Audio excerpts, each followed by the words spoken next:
खुलुमबाय बेयो बड'लेण्ड इंखं टेलिभिजन दिनै 22 फेब्रुवारि 2023 बुधबार खालि सानसेनि बरादखौ नोंथांमोननि खाथियाव लाबोदों आं सदानन्द दैमारिया।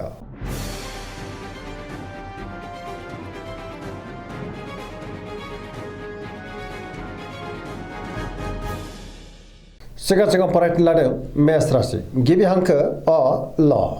दिनैनि साना जोबोर मोजां, गोसोखौ दिनै जोबोर गोजोननाय मोनगोन, जेनिबो आंखाल जानाय नङा, जेरावबो जाफुंसारगोन। बहाबा दावबायनो एबा हान्थिनो खाबु मोननो हागौ आरो मोजाङैनो हान्थिनोबो हागोन। सिगांनि बबेबा आद्रा खामानिखौ दिनै मावफुंनो हागोन। गोसोआ दिनै जोबोर खुसि जागोन, देहाया मोजाङैनो थागोन। सोरबा लोगोनिफ्राय मोजां खौरां फैनोबो हागौ। रांखावरियाव जोबोर मोजां होनजायो, गोबां धोन आरजिनोबो हागोन। आयाबो दिनै बांनो हागौ। बेफार फालांगियाव दिनै जोबोर मोजां मुलाम्फा मोनगोन। सोरबा लोगोनिफ्राय थोजासे हेफाजाब मोननो हागौ। न'खराव बिसि फिसायनि गेजेराव अननानै फैगोन। बिमाफोरनिफ्राय अननाय आरो बोरखौ मोननो हागौ। गुबुननि गोसोखौ दिनै गोरलैयैनो बोनोबो हागोन। गोसोनि बोलोआ बांगोन। समाजाव बयजोंबो मान होजागोन। लाइमोनफोरा दिनै जोबोर रमान्टिक जागोन आरो गावबा गावनि गोसोनि साननायखौ फोरमायलायनोबो हागोन।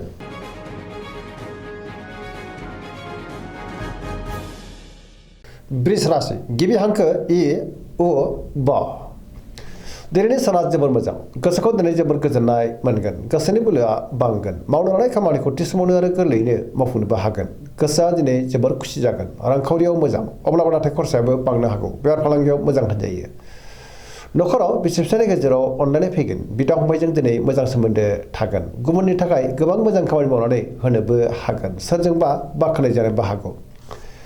देहाया दिनै मोजाङैनो थागोन, अब्लाबो नाथाय जानाय लोंनायाव सांग्रां जानांगोन। गोसोनि साननायफ्रा जाफुंनोबो हागौ। सोरनिफ्रायबा मोजां खौरां फैनोबो हागौ। पजिटिभ एनार्जिनि गोहोम गोग्लैगोन।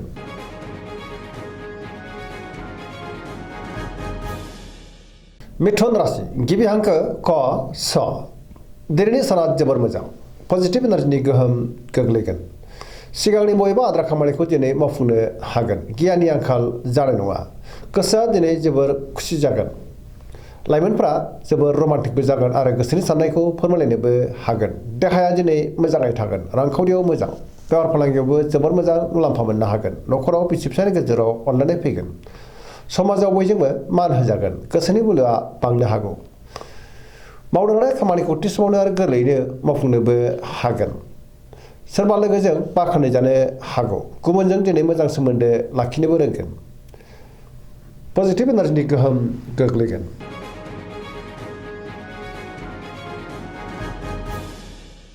कर्कट राशि गिबि हांखो ड ह। दिनैनि साना जोबोर मोजां, गोसोखौ दिनै जोबोर गोजोननाय मोनगोन। सोरबा लोगोजों बाख्नाय जानो हागौ। गोसोआव गोग्गो आरो गोथां साननाय फैगोन। गियाननि आंखाल जानाय नङा। पजिटिभ साननो रोंगोन। मावनो लानाय खामानिखौ थि समावनो आरो गोरलैयैनो मावफुंनोबो हागोन। रांखावरियाव दिनै जोबोर मोजां, अब्लाबो नाथाय खरसायाबो बांनो हागौ। बेफार फालांगियाव दिनै जोबोर मोजां मुलाम्फा मोनगोन। न'खराव बिसि फिसायनि गेजेराव अननानै फैगोन। देहाया दिनै मोजाङैनो थागोन। गुबुननिफ्राय थोजासे हेफाजाब मोननोबो हागौ। बिसि फिसायनि गेजेराव मोजां सोमोन्दो थागोन। फरायसाफ्रा दिनै फरायनायाव गोसो दुंखांगोन आरो मोजां फिथाइ मोननोबो हागोन। सेंग्रा सिख्लाफ्रा गावबा गावनि गोसोनि साननायखौ फोरमायलायनो हागोन आरो गोसोआ दिनै जोबोर रमान्टिकबो जानो हागौ।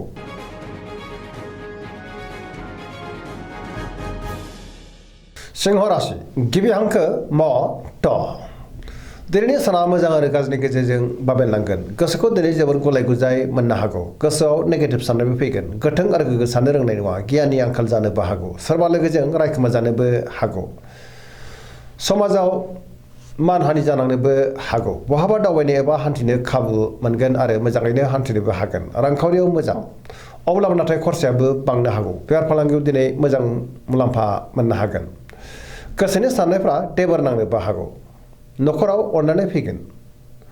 समाजाव नाथाय मानहानि जानांनोबो हागौ। गुबुनजों मोजां सोमोन्दो लाखिनो गोब्राब जागोन। देहाया दिनै मोजाङै थायोब्लाबो जानाय लोंनायाव सांग्रां जानांगोन। गुबुननि थाखाय नाङा फाङा जेंनायाव गोग्लैनांनोबो हागौ। नेगेटिभ एनार्जिनि गोहोम गोग्लैगोन। सांग्रां जानाया गाहाम।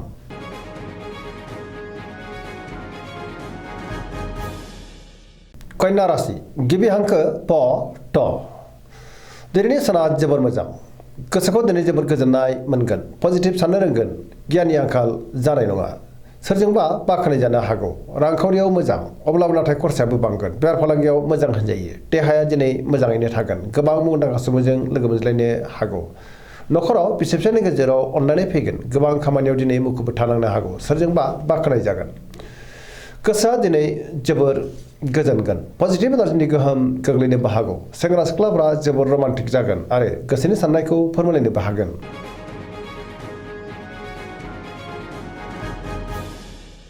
तुला राशि गिबि हांखो र ट दिनैनि साना जोबोर मोजां गोसोनि साननायखौ दिनै गुबुननो फोरमायनोबो हागोन गोसोआव गोग्गो आरो गोथों साननाय फैगोन गियाननि आंखाल जानाय नङा सोरबा लोगोजों बाख्नाय जानो हागौ मावनो लानाय खामानिखौ थि समावनो मावफुंनो हागोन बहाबा दावबायनो एबा हान्थिनो खाबु मोनगोन आरो मोजाङैनो हान्थिनोबो हागोन सोरजोंबा बाख्नाय जागोन रांखावरियाव जोबोर मोजां बेफार फालांगियावबो दिनै जोबोर मोजां मुलाम्फा मोनगोन नखराव दिनै बिसि फिसायनि गेजेराव अननानै फैगोन समाजाव मान मोनगोन बेफार फालांगियाव दिनै जोबोर मोजां मुलाम्फा मोननो हागोन आरो सोरजोंबा बाख्नाय जागोन लोगोफोरनिफ्राय थोजासे हेफाजाबबो मोननो हागौ गोदान थांखि लानो रोंगोन सेंग्रा सिख्लाफोरनि गोसोआ दिनै जोबोर रमान्टिक जागोन आरो गावबा गावनि गोसोनि साननायखौ फोरमायलायनोबो हागोन पजिटिभ एनार्जिनि गोहोम गोग्लैगोन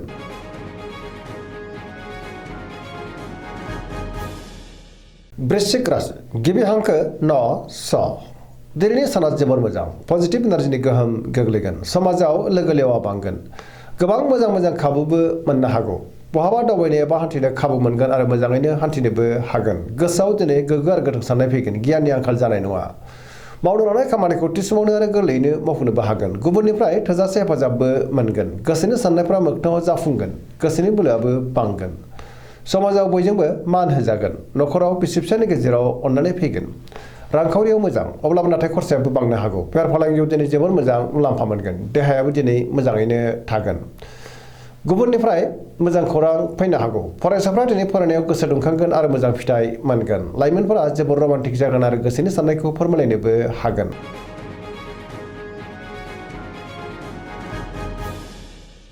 धनु राशि गिबि हांखो ढ फ भ दिनैनि साना जोबोर मोजां गोसोखौ दिनै जोबोर गोजोननाय मोनगोन सोरबा लोगोजों बाख्नाय जानो हागौ बहाबा दावबायनो एबा हान्थिनो खाबु मोनगोन मावनो लानाय खामानिखौ थि समावनो आरो गोरलैयैनो मावफुंनोबो हागोन सोरबा लोगोनिफ्राय थोजासे हेफाजाब मोननो हागौ गोसोनि साननायफ्रा दिनै मोगथाङाव जाफुंगोन रांखावरियाव मोजां अब्लाबो नाथाय खरसायाबो बांगोन बेफार फालांगियाव दिनै जोबोर मोजां मुलाम्फा मोनगोन गुबुननि थाखाय गोबां मोजां खामानि मावनानै होनोबो हागोन सोरजोंबा बाख्नाय जानो हागौ देहाया दिनै मोजाङैनो थागोन अब्लाबो नाथाय जानाय लोंनायाव सांग्रां जानाया गाहाम नखराव बिसि फिसायनि गेजेराव अननानै फैगोन बिदा फंबायजों दिनै मोजां सोमोन्दो थागोन आरो बिसोरनिफ्राय थोजासे हेफाजाब मोननोबो हागौ लाइमोनफोरा जोबोर खुसि जागोन आरो गोसोनि साननायखौ फोरमायलायनोबो हागोन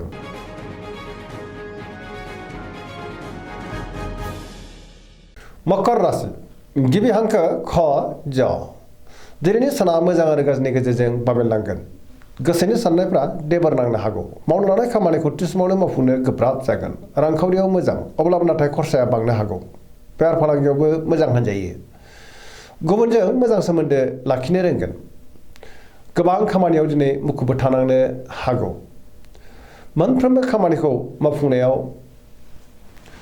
जाफुंसारगोन गोदान खामानिखौ जागायनोबो हागोन नखराव अननानै फैगोन बिदा फंबायनिफ्राय थोजासे हेफाजाब मोननो हागौ सेंग्रा सिख्लाफोरनि गोसोआ दिनै जोबोर रमान्टिक जागोन आरो गावबा गावनि गोसोनि साननायखौ फोरमायलायनो हागोन देहाया दिनै बारा मोजां थानाय नङा जानाय लोंनायाव सांग्रां जानांगोन गोबां रोखोमनि देहायारि जेंनाजों मोगा मोगि जानांनोबो हागौ नेगेटिभ एनार्जिनि गोहोम गोग्लैगोन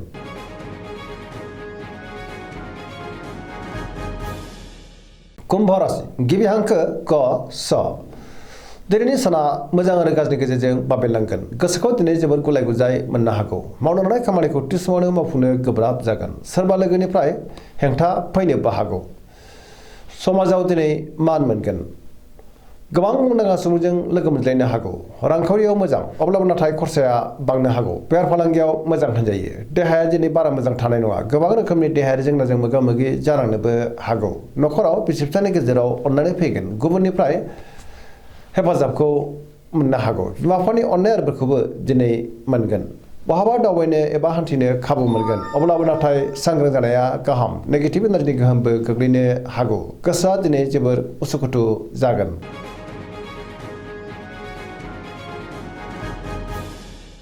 मीन राशि गिबि हांखो ड स दिनैनि साना जोबोर मोजां गुबुनजों मोजां सोमोन्दो लाखिनोबो रोंगोन। गोसोआव दिनै पजिटिभ साननाय फैगोन। गोथों आरो गोग्गो साननो रोंगोन। गियाननि आंखाल जानाय नङा। गोसोनि बोलोआ बांनो हागौ। गावनि गोसोनि साननायखौ दिनै गुबुननो फोरमायनोबो हागोन। देहाया मोजाङै थागोन।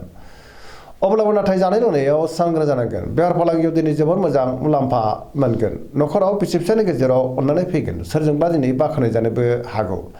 लाइमोनफोरनि गोसोआ दिनै जोबोर रमान्टिक जागोन आरो गावबा गावनि गोसोनि साननायखौ फोरमायलायनोबो हागोन। फरायसाफ्रा दिनै फरायनायाव गोसो दुंखांगोन आरो मोजां फिथाइ मोनगोन। सोरबा लोगोजों बाख्नाय जानो हागौ। पजिटिभ एनार्जिनि गोहोम गोग्लैगोन। दिनैनि राशि फरायनाया एसेनोसै। जोबनायाव बेखौनो खावलायो जाहाथे नोंथांमोना सानफ्रामबो जोंनि बे बड'लेण्ड इंखं टेलिभिजनखौ नायबाय थायो आरो साबस्क्राइब खालामो, लोगोसे लाइक खालामो आरो शेयार खालामो। एसेनोसै, गोजोन्थों।